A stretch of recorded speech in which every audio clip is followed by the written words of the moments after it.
Alam niyo po ba mga bossing ko, bago ko mabuksan tong kwartong 'to, lahat ng susi, 3 susi lang ito. Susi dun sa likod, sa harap, at saka dito. Ngayon, inikutan ko na yung 3 susi. Sabi ko sa mister ko, "Daddy, hindi ko talaga mabuksan." Sabi ng mister ko, "Bakit naman di mabuksan? Ayan na yung hawak mong susi." Hindi ko alam, hindi ko talaga mabuksan. Inikot ko na yung 3, paulit-ulit. Hindi ko talaga mabuksan. Naglalaro si Joey mga bossing. Nung dumating yung mister ko, ngayon lang to nangyari na hindi ko mabuksan mga boss. Tapos, nung tinawag ko na yung mister ko, sabi ko, ikaw nga magbukas. Ba, pagpihit na ganun, bukas na kaagad. Araw-araw po nandito ako, hindi ko lang siya binibidyo. At maraming mga pagbabago dito. Ayan, diyan ko siya nilagay. Si Jovelyn. Tapos yun, araw-araw ako dito naglilinis. Tapos eto, yung sulat niya, nagkaganyan siya kasi nung pinabless po namin to, na ano siya ng holy water, kaya nagkaganyan siya. Sabi ko, baka mag-faded siya. Pinirame ko po siya mga bossing. Yung mga, ano po niya, yung before, yung past and the, ano ba ito? Yung future, present, at saka past. Eto po siya. Yan. Tapos, ito yung ano po niya, get ready for grow. Yung ang model daw po niya ay ako. Sabi, my model for grow, it is my mom because I'm proud for that. She has done in our technique and daily succeed for being role model. Ito, kada binabasa ko to, naiyak pa ako dito mga boss. Pinirame ko po siya, dadaling ko po siya doon kasi yung bahay nga po, yung kinuwento ko nga po sa inyo mga bossing. Yung bahay po namin, duplex po yun. Maliit lang po siya mga bossing, tinitirhan po namin. Pero sa labas, akala mo ang laki po niya. Duplex po kasi siya. Isa sa kapatid kong bunso, sa kapatid kong isa, yung panganay ako sa kanya. Isa sa kanya, isa sa akin. Bigay po yun sa akin ng nanay ko. At dahil nga po, sinuwerte po ako mga bossing, ay gusto rin ng sister ko na magbukod ng kanya. Sabi po niya kung okay lang sa akin na bayaran ko yung side niya. Tapos nilipat siya ng Cavite. Tapos yun, nung binayaran ko po yun, binayaran ko na rin yung side ko sa nanay ko. Kasi syempre, may edad na rin nanay ko, wala na rin ibang pagkukunan, binayaran ko rin yung side ko. Matagal ko na pong gusto po mga bossing ko na palakihin po siya, na i-open na hindi na duplex kasi maliit lang. Kasi matagal na rin naman kami nakatira po doon. Matagal na rin wala yung sister ko. Umiikot pa kami sa kabila para lang po makapunta po kami doon. Ayun, sobrang saya ko. Tapos ang ginawa ko po mga bossing ko, yung earn po ni Jovelyn, dinala ko na siya doon.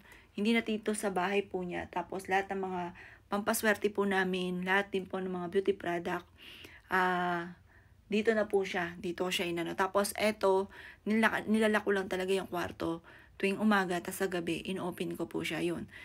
Siguro to si Jovelyn, ng aking prinsesitay, ay pinaglalaroan ako kanina. Siguro natutuwa.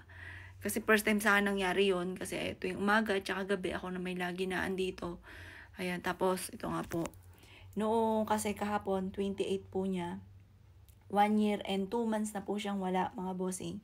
Kahapon, nung gabi ng 27, yung anak kong bunso nag-e-edit. Hindi ko pa siya na ano kasi, yung anak ko pagka, yung video niya, ayaw niya makialam ako. Dinig na dinig mga boss, nag-e-edit siya, nagtatakbo yung anak kong bunso. Sabi ng anak kong bunso, "Mami, nagwaw si ate do sa video ko." Kasi ganyan po yan. Alam ba, patingin niya. Aasarin ka niya talaga. Parang yung nangungulit siya ng patawa. Patingin. Pag ayaw po ipakita. Lalo niyang kukulitin yung kapatid niyang bunso. Tapos, wow, ganun po yung magbabanat eh. Kaya, nagtatakbo yung anak kong bunso. Sabi niya, "Mami, nagwaw si ate sa video." Pinakinggan ko, yung parang, wow. Parang ganun, wow. Ganun.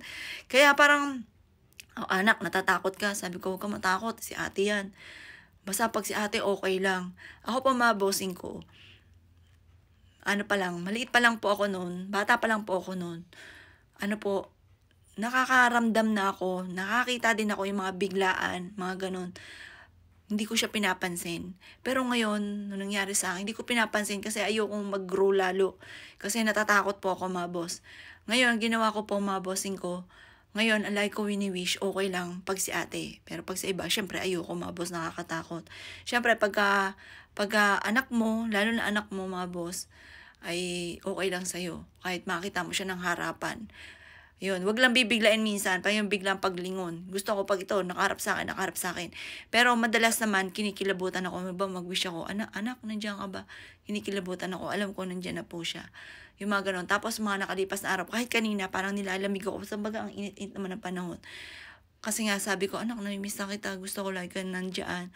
Tapos yun, nararamdaman ko po siya. Kaya lang minsan, iisip ko, baka naman nasa heaven na siya, naiistorbo ko po siya. Pero alam ko, syempre anak ko siya. Gusto niya lagi kami magkakasama mga boss. Kaya, yun po ang aking pong pananaw. Kasi yun nga po yung nangyari po sa amin. Binila ko pa po siya mga bossing ko. Yung tawag nilang artistahin ang mga bossing kabaong na metal. Tapos, sa kalesa siya na punong-puno ng bulaklak. Nakabayad na rin po kami mga bossing. Tapos, hindi ko inaasahan na ikikremate po nga siya. Dahil nga, dahil November 1, hindi po pwede kasi may lupa na ang nanay, 4 na lupa ng nanay sa may Centennial. Hindi namin inaasahan na hindi siya pwede doon kasi November 1, fully book na. November 2 po kasi siya nilibing mga boss. Fully book na. Hindi namin inaasahan na parang no choice na. Hihintayin pa ang 1 week pa uli mga boss para lang po siya ay mailibing po doon. Kaya sabi ko, sige ano na lang. Kasi sabi ko ano po pwedeng yun nga, cremation. Tapos, bigyan niya ako ng idea na kung hindi ka pa po ready, hindi niyo pa matanggap, pwede niyo pong iuwi sa inyo. Bigyan ako kasi yun daw artista na si Alden, bata pa lang 15 years old, ganun din po ang ginawa. Yun po mga boss, parang nagkaroon ako ng idea. Kaya parang sa isipan ko talagang siguro, gusto niya talaga dito at hindi ayaw niya lumayo pa kasi hindi naman po lumaki po yan na magkakahiwalay kami. Pagtulog nga po namin, magkakatabi po kami. May bahay po siya dito pero hindi siya dito natutulog. Tambayan lang po niya pag nagtitiktok, yung mga ganun. Pero, tsaka tambakan ng mga gamit po niya. Pero pagtulog, tabi-tabi po kami mga bossing. Kaya sobrang alam ko na mahiwaga talaga si Joelyn kapag tinatawag ko siya, nandyan siya, gusto niya talaga nandito lang po siya. Siguro kasi nagkabigla ang kaming lahat mga boss kasi hindi niya rin inaasahan. Mahilig kasi yung kagaya ko po yung kaugali ko po yun. Minsan kahit may naramdaman ako, binabaliwala ko. Iniisip ko, ay wala yan. Tapos inim ko lang by Jessic. So mawala din naman, may ugali akong pagaganon. May ugali rin po siyang ganon. Hindi niya rin po yun inaasahan. Kaya alam ko, hindi pa rin siya ready na umalis. Ayun. Siguro mapaparamdam po siya kapag ready na rin po siya na siguro dalhin ko lang siya doon. Pero sa ngayon hindi pa. Nararamdaman ko nandito ngayon present ng anak ko mga bossing. Nararamdaman ko po siya. Tapos ang ginawa ko, ito pinaprint ko na nga po siya. Yung mga sulat ng anak ko. Tapos yun, umalis na sila lahat. Ngayon, dito ko nilagay po yan. Yung ano niya, pero yung pinaka-earn po niya, nando sa taas namin, kakasama po kami. Para kapag ako magdadasal, at saka panatag din ako, na wala dito sa kabilang bahay, yung anak ko, nandito lang. Okay lang din sa akin, kahit di ko siya nakikita, pero nararamdaman ko po siya. Ayan, dyan ko po siya nilagay. Ayan, aray ko, ayan. Dyan ko siya nilagay. Ayan.